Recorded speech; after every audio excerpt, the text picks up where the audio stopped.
This is Scott Becker with the Becker Private Equity and Business Podcast.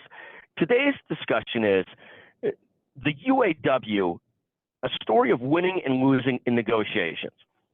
So here's the take, and feel free to text me anytime, 773-766-5322, and comment on this podcast.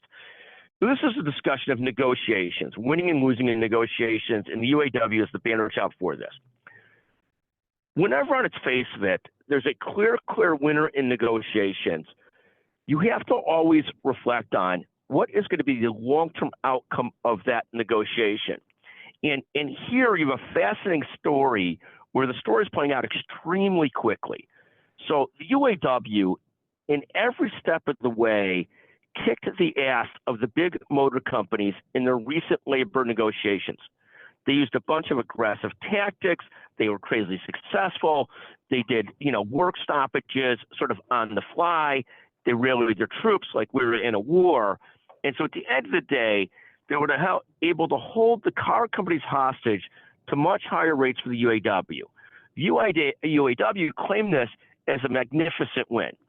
Now, all of us know in negotiations, particularly if relationships have to go on, it can't be a total win-lose. It's always a setup for longer-term problems and failures. And this is a perfect case of this. The big headline today in the Wall Street Journal, one of their top headlines is, Detroit automakers turn to robotics.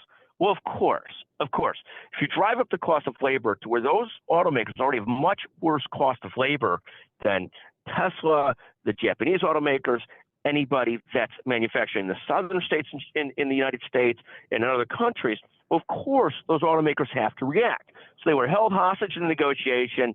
They gave the UAW a big win.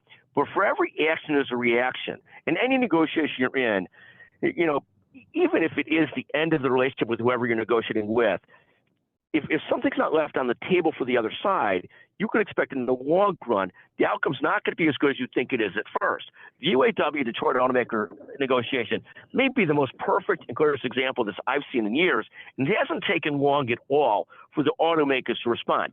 You won today, but we're probably all in a lose-lose tomorrow unless we change the way we manufacture, which is what the automakers are now trying to do. A fascinating story of sort of arrogance, negotiations, the understanding that everybody's got to be a winner. It's not like AYSO, but everybody does have to win some or lose a little bit. But when one side wins so big and taunts the other side, you know that this is going to come back to haunt that other side. It's not just a karma thing. It's just a basic business thing. Thank you for listening to the Becker Private Equity and Business Podcast. Again, buy our book, Blocking and Tackling 60 Keys to Building a Business and Manage Your Money. Again, that book is being expanded. A second edition is being done, but God bless. Thank you for listening. And again, text 773-766-5322. I'd love to hear your take on this. If you're the first person to text me and comment on this, we'll send you the $100 Amazon gift certificate. You can't have claimed that gift certificate in a while. Thank you so much for listening.